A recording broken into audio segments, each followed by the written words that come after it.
Welcome to LOA Today. Walt Thiessen and life coach Wendy Dillard here. Today is Monday. Happy Monday, June 18, 2018, 4 p.m. Eastern Time, your second daily dose of happy for the day. And welcome to the show. We're glad to have all of our loyal listeners as well as our new listeners joining us. And in fact, I'll even put the promo in right at the top. If you are a new listener, you'll find out pretty quickly that this is a fun show. And it's a show where there's a lot of interesting conversation going on and lots of reasons to listen. That's why our listeners are so loyal. But you'll want to take a look at the homepage of loatoday.net and see how to become a subscriber, because it's free to do and all the instructions are right there. It takes about a minute. And the reason you want to do that is the same reason why our other subscribers do it, because they listen to about 30 to 45 episodes a month, which means they really, really like it. And Wendy, you and I were talking before the show about what the difference is between our podcast and other podcasts. I think we identified it. People like ours because we don't preach. We don't say, this is what you must do with the law of attraction. We say, hey, let's talk about this stuff. This is cool stuff. Have you figured this out? I haven't figured that out. Have you figured that out? Because I listened to another Law of Attraction podcast because I was actually looking for ours because I have a new cell phone, so I had to download a new app. It's a new toy, and I'm like, I don't think about others as a competition. I love knowing that there's a lot out there on the Law of Attraction. That just makes me feel great. So I was listening to some other podcasts, different people who do, speak on the subject. And this one ranks really high on Google, and, it's got quite a few podcasts, so somewhere between 25 and 30 minutes each. But each one I listened to, it was like, okay, here's the 20 things to do this, and here are 5 things not to do here. And I don't know if he's reading, like he wrote a script and he's reading it, because it didn't sound very, it can't be conversational if you're by yourself, but True. It could be have a little bit more free-flowing feeling. But I really felt like he was just telling people, here's what to do. And I got to tell you, it was really laced with his opinion about how to do things. Of course. Or what his preferences were, but he was saying it as though this is what you ought to be doing. Oh, yeah. And this is just my opinion. I'm happy on our show to share, here's what I do. But I don't want to tell anybody else that it's right for them, because each one of us is so unique. And our inner beings are going to give us the guidance if we have any question about, is this appropriate for me or is it not appropriate for me? But I think that's laced in our whole society, where even if we think that we're giving pure information, oftentimes people are not always recognizing that they've been subject to the default thinking of socialization, and it's actually filtering through their conversation. So I just found that very interesting as I went and was listening to some others. And sure. He had great stuff to talk about. I just was very aware when I'm like, yes, that's a law of attraction principle, or it could be a law of attraction principle if that works for you specifically. That's possible. But that one doesn't work for me, so. No, it's true. Anyway. It's very true. And, to each his own. Everybody has their own way of presenting this stuff.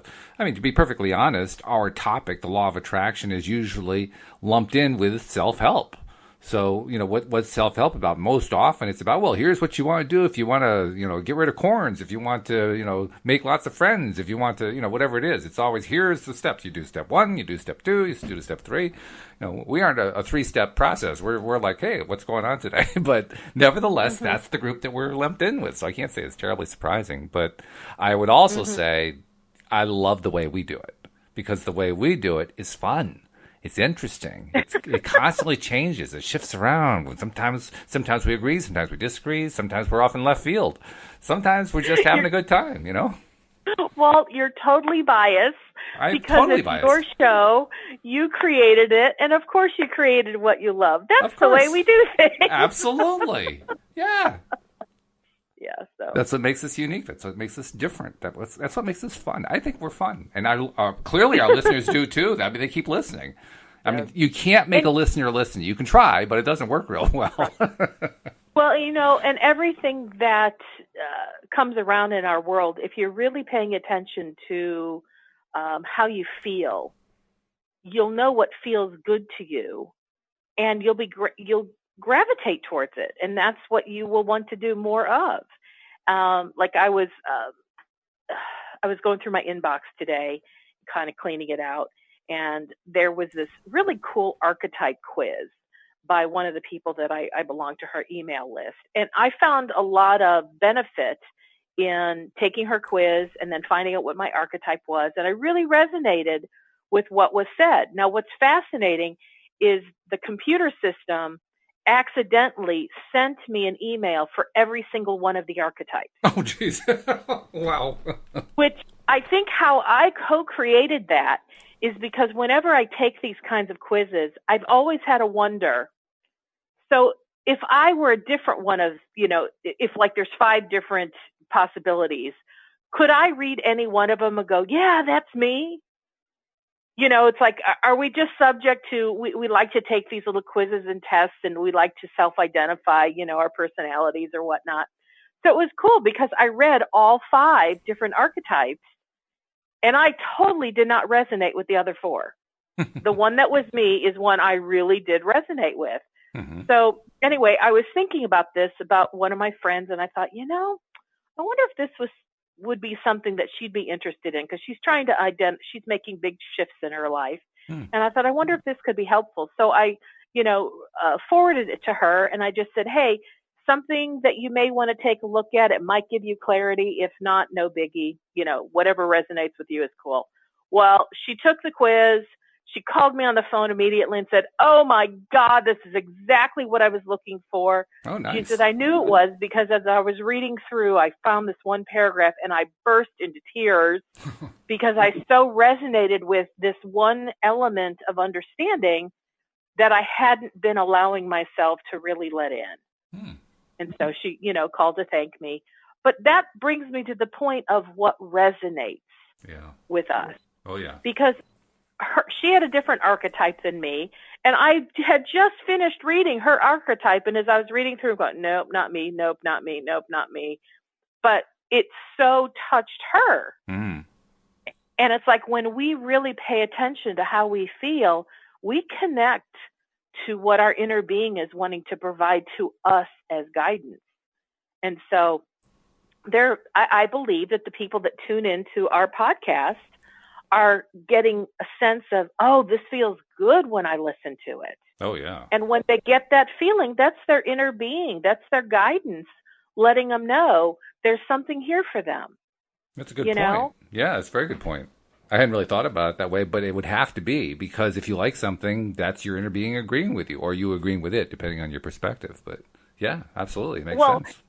And just in the last couple of weeks, I've been really curious about other people's podcasts, not just in the area of law of attraction, but other things that are of interest to me. And so I'm just kind of like doing some scouting because I thought, well, this is kind of good research because this may be how some of our podcast listeners find us. They're just out there scouring and doing some searching. And I have found some that I really resonated with and I have binge listened, one after another. And there's some I listen to 10 minutes and I go, ugh, no, this almost makes my skin crawl. It's like, no, this is not a particular leader I want to listen to, and that's all about resonance. What do you feel good versus what does not feel good? And it's pretty obvious when you start to really pay attention to your feelings. Very good. Yeah, I like that. It's right on. And the simple fact is that when people listen, they listen primarily, I don't care what they're listening to, law of attraction or anything else. They're listening primarily because they want to enjoy it or they do enjoy it. Otherwise, why would they even bother? There's just no point. So that's why I love our listeners so much. Not only are they fascinating people because we've talked to some of them, but they're also very discerning, and they really love listening. And we know that just because of the number of podcasts they download and listen to every month. So, as far as I'm concerned, they're my heroes. They're really wonderful people. They're listening to us. They take the time out of their day to listen to what we have to say about whatever topic we're talking about related to the law of attraction. That's so fabulous. That's so fabulous. Well, I just love that. Once upon a time, you told me when you started this podcast, you didn't have any listeners. 0. Yeah. But you did it because it was something you enjoyed. Exactly. But I would imagine, and you can confirm this or not, that now that we do have quite a few listeners and repeat listeners, I would imagine that would make you feel especially good. Exactly. And where before it was something you did because you loved it. So how has that shifted now for you? It hasn't so much shifted as added to. I still love it. I still love doing it. That part hasn't gone away. The added bonus, the added benefit is now we have listeners who love listening to it. So the way I look at it, it's the joy spreading. I had joy by doing the first ones myself, and my wife did some of them with me. My brother and sister-in-law even did a couple. And then I started interviewing other people. I met Joel, got onto PRN, and it just kept snowballing. And every step of the way, the joy kept increasing. As I got better at doing it, the joy increased. As Joel and I did more shows together, and we got, we figured out where we agreed and where we sometimes rubbed the wrong way and so forth, the joy increased there too. As we got feedback from people, the joy increased. The joy keeps increasing. And so it's not like one or the other. It's the whole thing just gets bigger and bigger and bigger. And that's the way I feel about it. Very, very cool. So how's your weekend been? You had a good one, I presume, because you were really cheery when we got on the phone. Yeah. Yeah, I did have a really good weekend. Not that there was anything specific that I did or didn't do that made it better than any other weekend. Mm-hmm. But of course, knowing that I was going to be on vacation this week, it kind of gives me a different level of freedom. Oh, yeah. In how I just feel in general. But I will say that ever since I started watching this series called Drain the Ocean, it is really expanding my connection to the planet that we're on in a way that I've never experienced, because Drain the Ocean is based on the science that now these scientists and oceanographers have to be able to, through sonar, map out the topography of what's under the water. And I have been amazed at learning how there are live volcanoes that have been erupting for years and decades under the water, adding to and changing the topography. Not to mention there are tectonic plates that keep shifting. And when I heard them say these two plates are shifting at approximately 1 inch a year, I was thinking to myself, big deal. What's an inch a year? And then I did the math. And I kind of okay, so if a person lives to 100, in their lifetime, these plates will have shifted 100 inches. Mm-hmm. Well, 100 inches is over 9 feet. True. And I'm like, wow, that's really big. And it's I'm just really connecting to the fact that our Earth is alive. It's not stagnant. Just because my lawn looks stagnant, like it's just dirt with grass on it, it's not. I mean, our whole Earth is amazingly in motion and breathing and living and doing all sorts of things. And that has shifted my perspective of how I connect to all that is. And I realize I'm a part of that living, breathing Earth. I used to just think of the Earth as a thing, and every now and then I'd pay attention to what's going on if there's something happening, a volcano or a tsunami or whatever. But this is just really opening up my inner eyes, not my physical eyes, but my inner eyes. And I'm feeling connected to so much more. And it causes me to realize that on one level, I'm so much more than I thought I was, because I'm connected to this incredible Earth.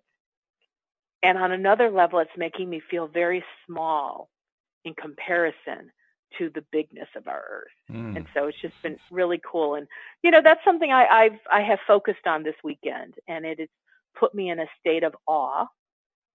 And I want to say a couple weeks ago, I was talking about this, and you asked me something like, well, what do you really want? And I was like really caught off guard, like, oh, wow, that's not the question the coach normally gets. Normally I'm the one asking the question of the client. Yeah. And I kind of said, I want to be more in awe. You know, I want to just be more connected. And I'm realizing because of your question, and then because I answered it, I'm seeing that manifest in my life. I mean, it's not even like I put out any big, like, I'm going to manifest this way of feeling. I just said it to you. Right. Oh, almost like a passing by comment. And yet it's really exciting to recognize how this mechanism called the law of attraction has so beautifully introduced different programming and different things into my awareness so that I can feel this sense of awe, because I love it. It feels so good. It's like when you are in front of a sunset that has a magnificent array of colors that takes your breath away. That's kind of how I'm feeling right now in terms of thinking about myself connected to the planet and the universe. It feels awful. Okay, that was the wrong word. I understand what you mean, though. Filled with awe. Yes. So now I'm wondering, what is the word awful? What's its origin? Yeah, well, if you look at the etymology of that one, you'll find it's a little different from what you think. But I have a question for you. I have a question for you. You mentioned the appreciation of how much you are learning to appreciate and to really feel in awe about the planet, the livingness of the planet, how everything is alive and how everything is moving and evolving and so forth. And it makes me wonder, are you connecting this in some way to what Abraham talks about when they say source energy is in everything, even in the things? Perhaps. I don't know that I necessarily went there, but I've kind of always had, like when Abraham talks about that, for a long time, I've already felt like I understood that concept. Oh, okay. But it was more of a concept on my mental shelf, let's put it that way. Mm-hmm. And now I feel like I'm having more of an experiential sensation of this sense of awe with all that is. So you're kind of filling it out a little bit. Yeah. That's cool. I mean, I believe ultimately, because we are connected to everything, we're connected to source energy. We are source energy. The part of us that is not physical is part of source energy. I think of us as like, if you think of a big spacecraft, when you think of sci-fi programs, and then somebody goes out to kind of do an investigation and they go out in a pod, like spaceship, right. I feel kind of like I have been in my pod spaceship as a physical human being, where I'm in my own little space. That's what physicality is for me. But it's like the mothership is my inner being. It's my source energy, and I'm connected to that as well. I can always radio back, if I need to. But source energy is all of us. Our non-physical beings are all part of the connection. We're all connected to source energy. And so, when you think about how many years old the earth may be, and we were a part of its creation, I'm just enamored. It sounds like it. I mean, the awe is coming through in what you're saying. So that makes sense. You've connected emotionally, and that's cool. Yeah, I mean, there's stuff that like I've heard about, and like I said, it's been on my mental shelf, but I've been unpacking it and really like looking at it and paying attention to it.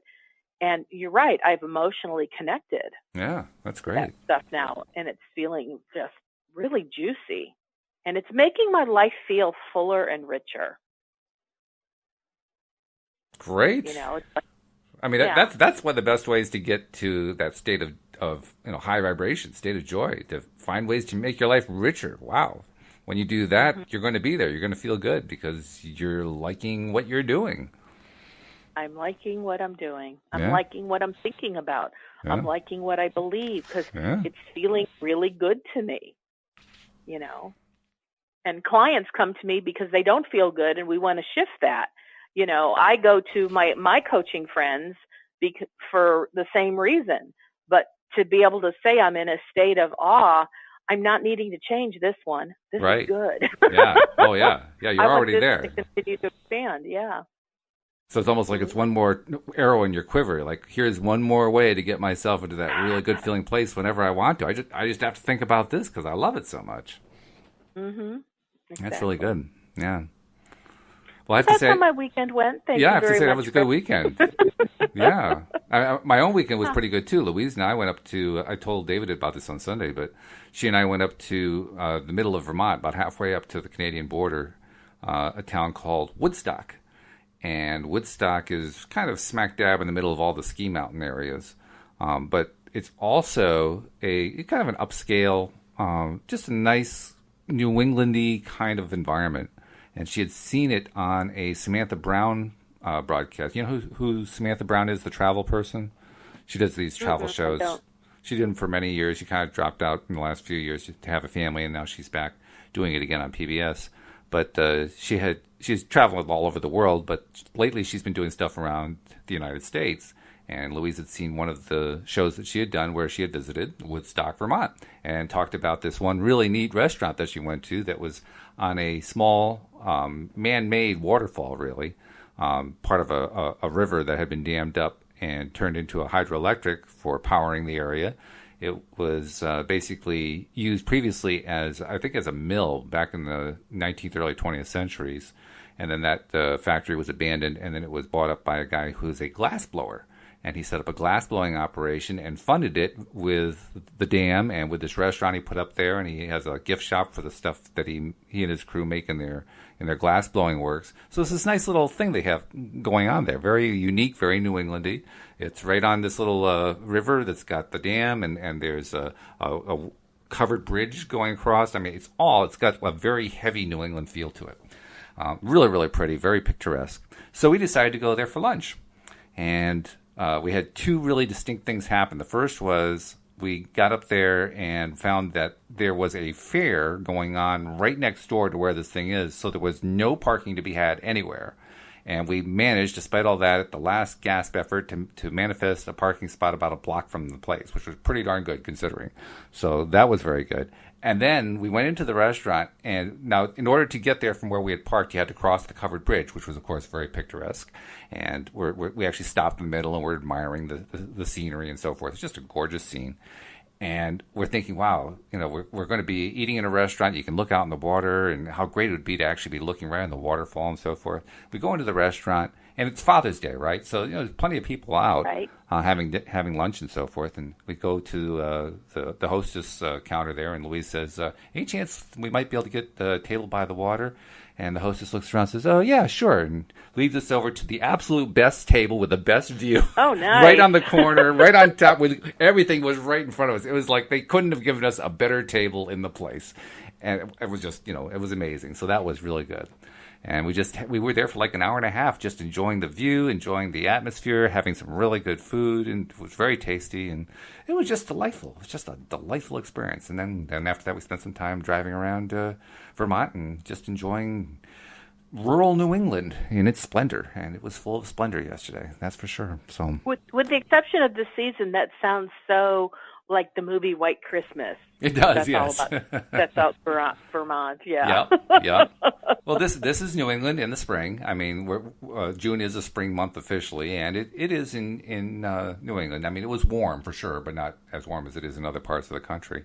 I think the high was it was pretty warm. It was about 88 or something like that.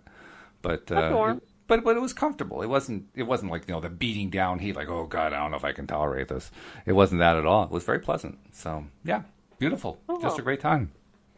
Very cool. So you and I both had great weekends. Well, I hope our listeners had some weekend falderall that gave them joy and excitement. Mm-hmm. Yeah, me too. I hope so. I'm sure many of them did. We may even hear from some of them on Facebook or something, or they'll send us an email. They do that from time to time. Very nice. Very cool. Yeah. So what do we have today in our book? Oh, we're still doing the law of attraction, the basics of the teachings of Abraham, of course, and we're working through that section where Jerry's been asking all his toughest questions. You know, he asked about the extreme examples and what about this and what about that and so forth, and we're on. But you know what? And that to me is like, I like that he does that. Oh yeah, because I know when I've talked to people who've like never heard of law of attraction, and they ask me about it, and I start to explain it, it is inevitable that they will say, "Well, what about?" And whatever they have at the end of that sentence, it's like the most extreme circumstances. Oh, of course. And so I appreciate the fact that Jerry goes off to those really extreme things and asks the really tough questions so that Abraham can answer them. Yeah, so he didn't pull any punches. Yeah, he didn't pull any punches at all. He was absolutely wanting to get at the root and the core of it. And, you know, if it meant asking questions that were tough to answer, well, too bad. These are questions that are tough to answer. Deal with it, Abraham. And Abraham did really well, actually. So anyway, the particular subtopic we're on is entitled, What About When Sexuality Becomes a Violent Experience, which is a very serious situation.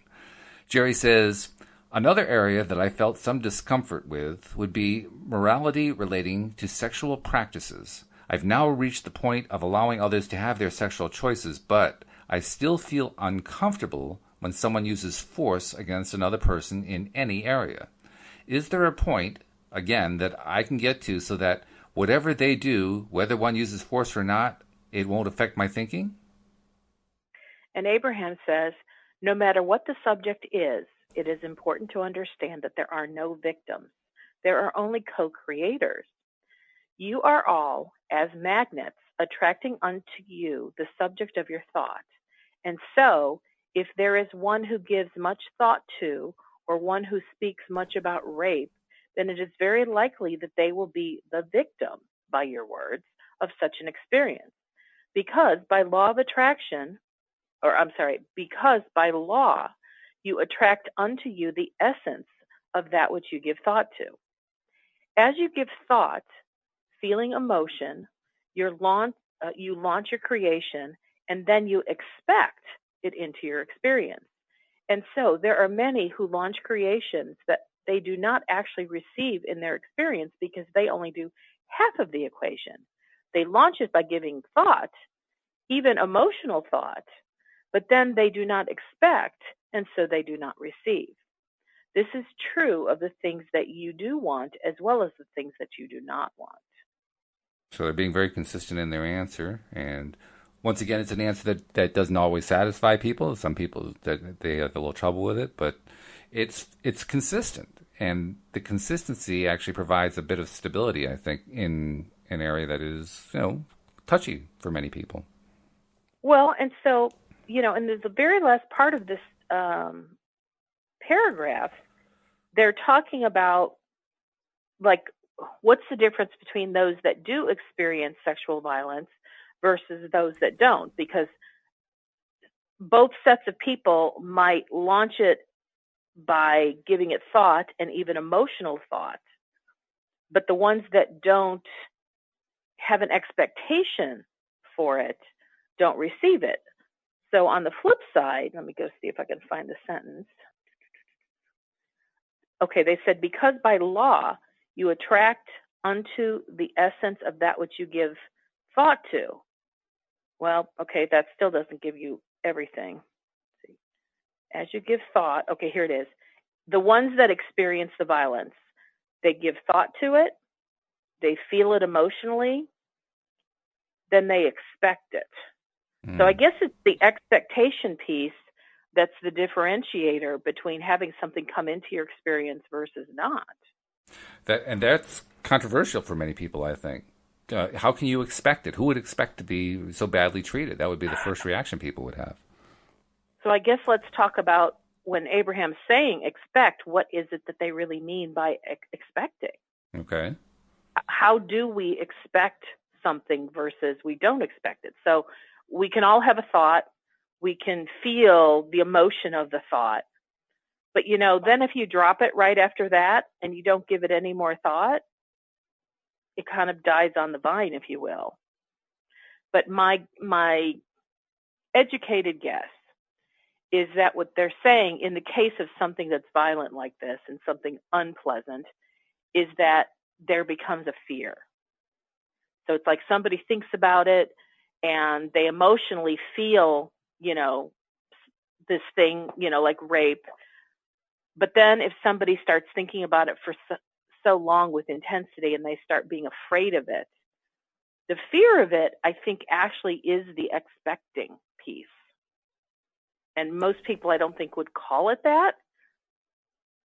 But that's just what I'm thinking right now. What do you think? I think there's something to that. I think also the argument could be made on the flip side that many people, perhaps even most, depending on who's going to make the argument, many people don't have an expectation that they're going to get raped. They certainly weren't spending time, thinking they're going to get raped. Maybe there are some who do, but I'll bet you that people could produce examples of victims who said, I was never thinking I was going to get raped. And you know what? I think that could actually be true. The question that I would want to have answered, and I'm not sure that you could ever get a straight answer on this, but nevertheless, it's the question I'd want to have answered is, what was their predominant state of mind ongoing? Because I have noticed that when I hear the often very tragic stories of people who were attacked, if you can get past the immediate story of the attack and learn more about what goes on in their lives and what their interests are and so forth, there's often a parallel emotional experience that comes out.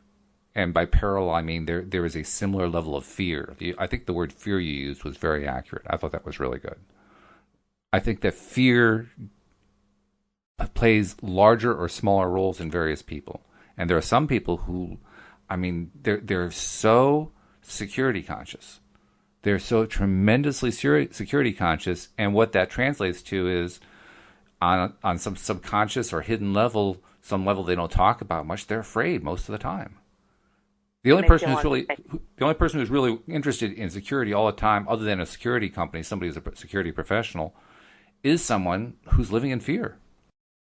So, and that doesn't get addressed really, but sorry. So if somebody grew up with a level of violence because there was a lot of yelling and screaming, and they maybe witnessed, their parents hitting each other, or they witnessed one of the parents abusing one of the kids or slapping them around, or anything that could be interpreted as causing the child to feel a sense of unsafe, that they felt they needed to be protected because they didn't know if the next slap might come their way, or, whatever the circumstance might be. Or there could even be sexual abuse in the home. Sure. Or somebody could have witnessed sexual abuse. All of those things are quite traumatic as a child, especially. Or you could grow up in a neighborhood that's just full of violence, or drug infested, or something like that. Exactly. I was going to say, and if you expand that out of your own family, if you're just in a place, like if you live in an environment where there are burglar bars on all the doors and windows, that's usually a sign of people here don't feel safe in their homes without having extreme protection, or somebody who has like 3, 4, 5 deadbolts, or what are those things called? I can see it. It's like a bar that you like. I know we used to have them like for our sliding glass doors. It's a bar that sits in the track. It's just another apparatus. Right. Yeah, I know what you're talking about. To create safety. And if you grew up in an environment or are around an environment where people are very safety conscious, and it's something that is prevalently on people's minds, it's really easy for a person to go into a state of fear. And even if somebody's not thinking, oh, I'm afraid I'm going to get raped, a person who ends up perhaps being raped doesn't have to actually think of the act of rape. But I think what you're trying to say is if a person is just predominantly thinking about not feeling safe, feeling that their physical being is vulnerable, that is a matching energy to an individual who may perform sexual assault. Mm-hmm. It's also possible, sure. I mean, and security is one of those things. Security is actually a relative positive compared to being attacked. So is it possible to feel good about security? And the answer is yes. Sure, you can feel good about security. You can actually perhaps use that as a stepping stone away from being afraid. People do that. There are neighborhoods that are terribly crime infested or whatever, and the neighborhood gets together and they take steps. And in the taking of those steps, they begin to feel more secure. And sure enough, the crime rate falls. And they have their neighborhood watches and all the various things that they do. But the bottom line is they took steps to feel better and to feel safer. And sure enough, the neighborhoods got better. The key element that I think gets lost in stories like that is they felt better. That's really the key point. How do you feel? What's your predominant experience with it? If you're dealing with security and you're feeling fearful all the time, well, then the security isn't actually feeling positive to you. But if you're dealing with security and it's making you feel better than you were feeling, then the security is positive. It is helpful. It just depends on how you're feeling about it. Let's say two people go to see a movie, and it's a movie that has, whether it's sexual assault or crime or something in it where there's lots of violence. Mm-hmm. One person might walk away from it and just not even think twice about any of the violent occurrences that took place in the movie. Mm-hmm. Where the second person, if they already had a safety issue or a vulnerability issue or something where they have fear of any of those kinds of things, they could watch that movie, and that movie could actually enhance the fear that they already have. And it could set up that person to walk themselves into a crime scenario of their own, especially if they keep thinking about it. So I believe what Abraham's talking about here is, in my scenario, it's like both people thought the thoughts because they were watching the movie, and they might have felt the emotion of the characters that were going through this. But one of them wasn't expecting it or even thinking about it after the movie was over. They went on to, go out for ice cream. Where the other person, when they're going out for ice cream, they're still ruminating about what happened in the movie and perhaps feeling like, ooh, that didn't feel good. I wish I didn't see that movie because now I'm even more afraid than I was before. And, that's not something that we necessarily talk about with one another. And it might not even be something that the person who's feeling this level of fear really realizes what its effect could be upon him or her. Oh, sure. But I think that's what Abraham's talking about. Well, what you're talking about with a movie is directly taken from the next section. We should probably just do the next section. Because the next section is entitled, What is my expectancy around this issue? And it says, we've offered the examples of going to the horror movie, where you are stimulated to much clearer, vivid thought through the sound and picture that is coming forth from the movie. Now you have launched the creation of this scenario as you have given thought, usually with great emotion. But as you leave the theater, you say, it was only a movie. That would not happen to me. And so you do not complete the expectancy part. Notice in your society that the more that is offered regarding any topic, the greater the public expectancy of it is. In the same way, the greater the experience of the individuals, the greater the likelihood is that they will attract it. Do not give thought to those things that you do not want, and you will not have them in your experience. Do not speak of that which you do not want, and you will not attract it into your experience. And so when you understand that then, as one who is observing others having experiences that they do not want, you are not so filled with negative emotion because you understand that they are now in the process of receiving an understanding of how all things come to them. Now, true, none of us feel joy in watching another being raped or watching another being robbed or murdered. Those are not pleasant experiences. But when you come to the point of understanding how you attract these events into your experience, you will no longer give a thought to that. And then you will no longer be one who is even seeing any of that. You draw into your experience that which you give thought to. Your television confuses it because you turn on your television, intending to have entertainment, and then newscasters bring to you those sudden news bulletins where you are told of some horrible event happening. But when it is your intent to see, no matter what you are doing, only that which you want to see, you will be drawn away from the television before such a bulletin is offered. And we actually had an experience with that very, very recently. We went to see a film. We went to see, what was it, Ocean's 8, I guess, it was the female version of the Danny Ocean series, right? And leading up to that film, there were probably 30 minutes worth of previews. And I would say 90% of them were violent, vicious, filled with all kinds of horrible stuff.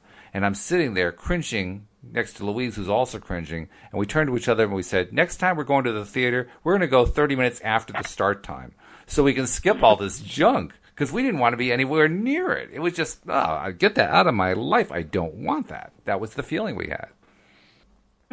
So I wonder how it is then you did attract being in the vicinity of watching those, because what Abraham's talking about here is that when you're completely keeping yourself from even wanting to view any of that, or I don't remember exactly how they said it, but that when the violent stuff comes on, that would be the moment that you say, you know what, let's go out and get some popcorn before the movie starts.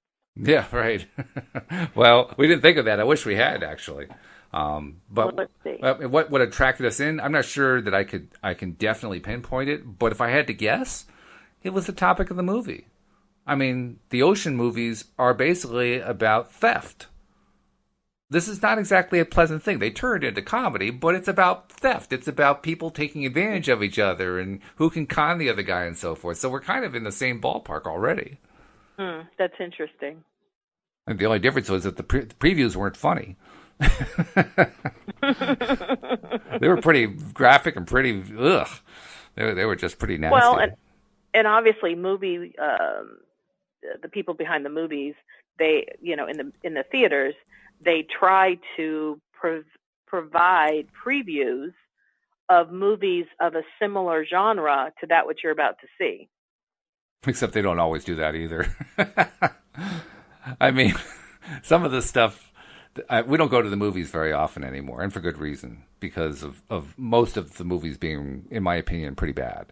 But nevertheless, we do go occasionally, and if we go to one that's really a good movie, even the previews of a good movie can be pretty bad. The simple fact is, most movies that come out, particularly the ones that come out of Hollywood, although also ones that come from other movie makers around the world, are just filled with violence and wars and attacks, and it's almost like watching a great big video game. It's clear to me that the movie makers are appealing to the people who like watching violent and playing violent video games. There's a direct correlation that I can see. So I'm not sure that if you go to the movies, you should expect anything else. That's why we're saying to each other, let's just go 30 minutes late. We'll skip the previews and watch the movie. There you go. You know what? I don't think I've been in a movie theater for probably, I'm going to guess, at least 8 years. It's probably a good thing. Now, it doesn't mean I never watch movies, because I do have Netflix. Sure. And, yeah. I do watch movies that are on television, but oh my gosh, I guess for me, part of it is I stopped really enjoying the movie-going experience. And I think a lot of that had to do with my ex-husband, because he would get on a soapbox every time he saw a cell phone during the previews come on. Oh, jeez. He would immediately project that somebody was going to ruin the movie experience for him because he would see the light coming from their cell phone. And even though, they have the little announcement saying, please turn your cell phones off, it doesn't mean that everybody follows the rules. And so I anticipated that, like literally the moment we sit down, I would start scanning the room for people with their cell phones. And I would just cringe. My whole body would just cringe, thinking, oh no, is he going to get upset at this? Oh, is he going to get upset at this? Because sometimes there were verbal altercations. Wow. Sometimes it was, storming out and getting an usher. And it just kind of really took away from the enjoyment of like leaving the house and going out to go see a movie on the big screen. That's how I used to think about going to the movie. Talk about law of attraction. Oh my goodness. Yeah, and I was starting to learn about law of attraction at the time, and I was recognizing, because it was so prevalent on both of our minds as we were walking into a movie theater, every single movie that we did go to see, and he loves seeing movies on the big screen, so we went to them quite often. But oh my gosh, there'd be one cell phone, 2, 3, 4, and it was continual. Then I'd talk to my friends about it, and they're like, oh, gosh, if that even happened the last time I went to see a movie, I was totally oblivious to it. And I'm like, take me into the world of oblivion, please. Right. I can't remember the last time I saw somebody with a cell phone in the theater. So, I mean, it just goes to show it's what you focus on. But wow, that's absolutely, really something. It is what, we focused on. And so I wasn't a huge moviegoer anyway, but because, that was going on, we just kind of made a decision that we would start watching our movies from home. And we had a big screen TV, so that was something that was very doable. But it'd be interesting, because if I were to go to a movie now, I don't even know if I've cleared up that energy. Like, I don't know if I'd walk right back into, my first thought would be, oh my God, are there cell phones? Well, because, I don't know about the answer to that. I don't know the answer to that, but I can tell you one thing that might induce you to want to go see a movie sometime. And that is one of the movie chains called the AMC chain. Not all of their theaters, not the ones that are called the AMC Classic theaters. There's one particular kind of theater that they put in some places, and I can't think what that thing is called. We have one here in Plainville, Connecticut, which is very nearby where we are. It's assigned seating. You have to buy your seat in advance. And it's not a typical theater seat. It's a lounge chair. Oh, that's nice. So you kick back, with your Barco lounger kind of thing, with the feet being up in the air, and you're sitting back, and you got your popcorn. It's like, oh yeah. This is the new thing that AMC is introducing. Basically, bringing your living room into the movie theater. It makes a whole different experience watching a movie in a big screen. So there is a plus side to it. Well, I'll have to check that out. That sounds pretty intriguing. Yeah. Hopefully you have an AMC. Well, you're in Dallas area, so there's got to be an AMC near there that's got that. Oh, yeah. But, probably. Yeah. But most of them don't. And the classic ones, the AMC Classic, are basically old theaters that AMC bought. So you want one of the ones that AMC built.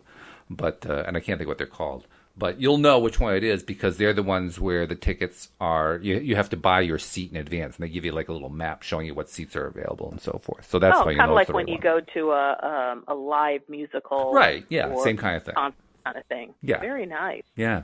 But what a great way to see a movie. Cool. Oh, wow, it's fabulous. Cool. The other piece of advice I can give you, this is something Louise picked up on. Because they have the sound up really loud compared to the way they used to. So she brings ear protection. And that way she can enjoy it no matter how loud the movie gets. Yeah. Well, let's see what else Abraham says here. Yeah, let's find out what's there. I read the last one. Why don't you do this one? Okay. So it's called, I am pre-paving my future right now. When you see something in a newspaper or magazine that begins to bring forth a little negative emotion, you can immediately set it aside rather than continuing with it and receiving more negative emotion, as the law of attraction is adding to the subject. But even beyond that, in this moment, as you are intending to attract unto you only that which you want, you will be pre-paving so that your future action will not need to be so definite. You will not be drawn into the television. Hooray. You will not be drawn into the newspapers. Instead, you'll be drawn by the law of attraction to the subject of your deliberate intent. The reason so many of you are drawn to the subjects of indeliberate intent is because you do not have deliberate intent. I like that phrase, indeliberate intent. I haven't heard that one before, but that... Me neither. Does that describe it or what? Indeliberate intent, like... Default is the other way we describe that, but indeliberate intent, I like that. So you are not saying often enough what you do want, and so you are attracting some of all of it. The more deliberate you are in what you want, the more pre-paving you will be doing, so that less action is needed to give unwanted things or to get unwanted things out of your experience. You will not be ambushed by your television, so to speak, or ambushed by the predators of your society.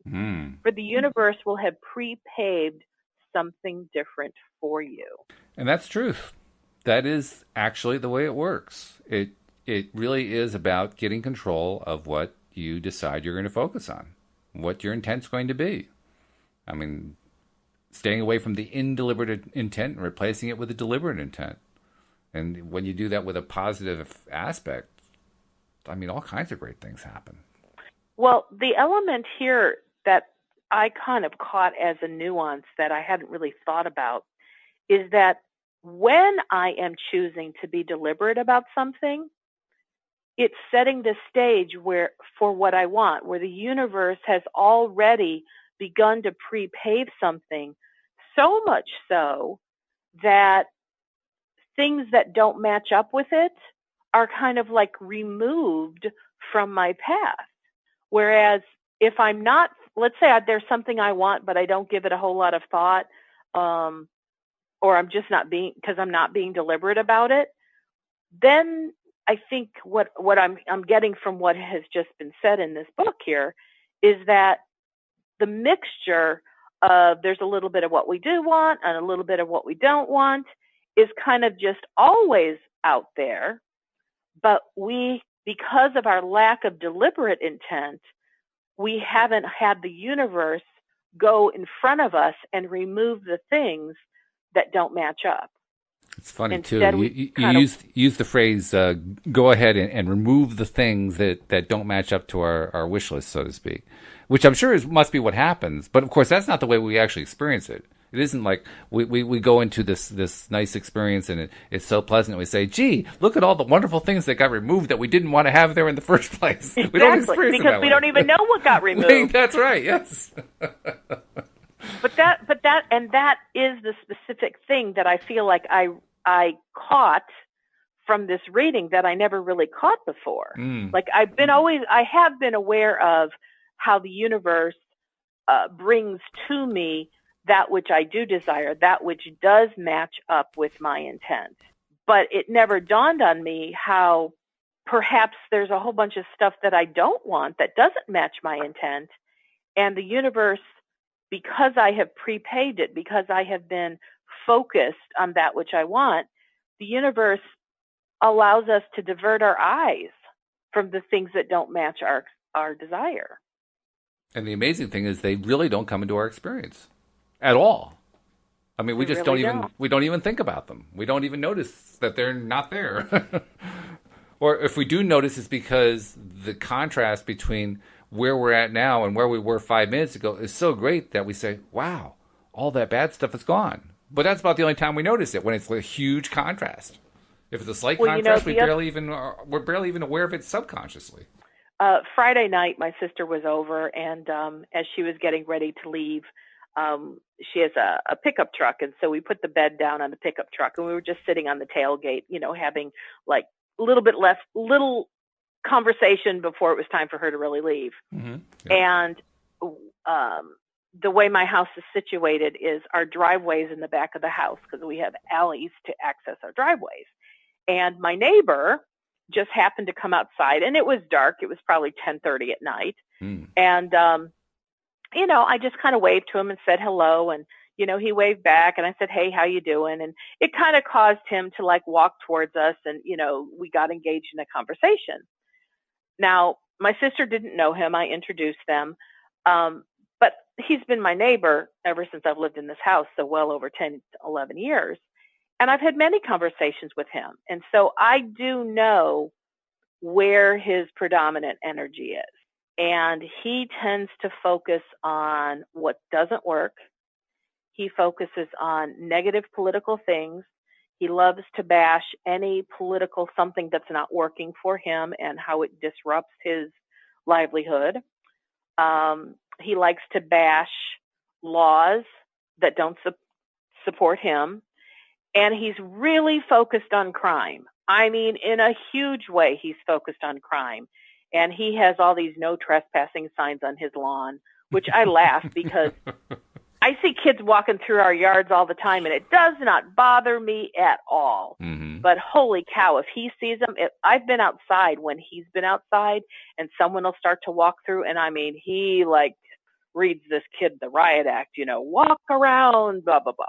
So anyway, he's one of those guys that when we were growing up, he was the one who was the man who lived in the nasty man who lived in that house over there. Nobody wants to go near that place. Exactly. And he has the no trespassing signs everywhere because our yards are really long. So he's got them in the yard, like in the grass. He's got them on his stockade fence. Everywhere it could be posted, he does. Oh, so anyway, in our conversation, he's telling me about how the neighbor who has the driveway directly behind me, how some kids had gotten into one of their cars, broken into their cars, and they didn't steal anything, but they did create some damage. And then I guess afterwards now here's what's funny, walked across the street.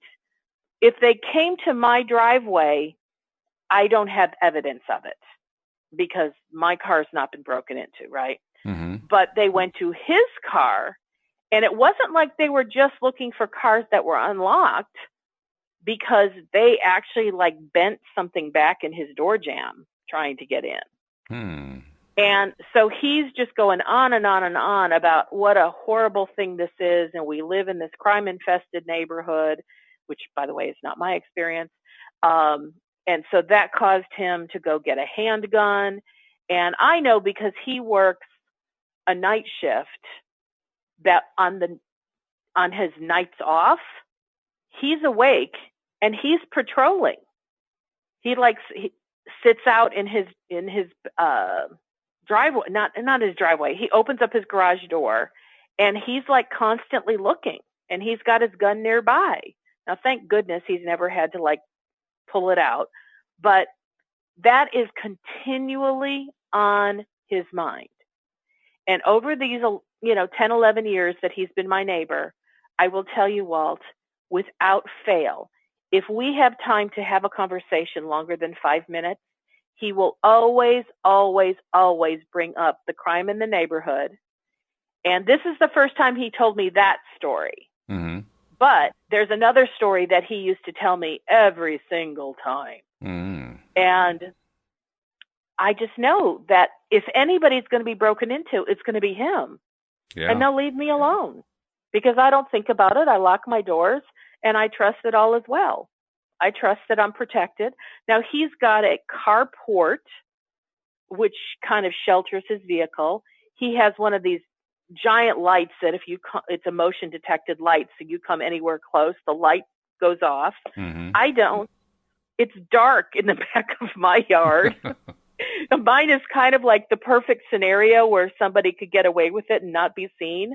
But they'd be under the light.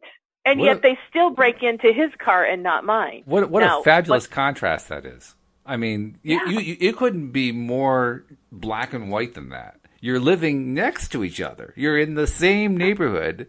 You think of the neighborhood one way. He thinks of it diametrically the opposite. You have a very nice experience. He has a very not nice experience. How much more contrast does somebody want before they finally realize the law of attraction works?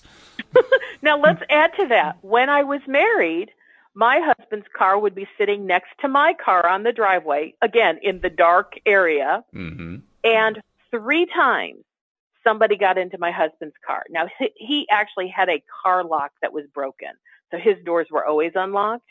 But 3 times somebody opened his door, just, rattled around in the what do you call it, the ashtray and the console. And, they stole stupid little stuff, nothing that was anything of value. But 3 times that happened to my husband, and nobody breaks into my car. Yeah. He had what we would call a piece of crap vehicle. I always had a nice-looking car. No one ever touched my car. And if they did, they didn't do anything. In other words, my car was locked. They didn't break in. And when my husband's complaining about his issue, and he wasn't quite as extreme as my neighbor, but he also believed that those rotten kids are always out to get you. So here, he and I live in the same household. We share the same driveway, and we have 2 completely different experiences. Yeah, yeah. And unfortunately, we can't go any further because we're way past time, but we'll leave you with that thought, and we'll invite you to come back next time here on LOA Today. Goodbye, everybody. Bye-bye for now.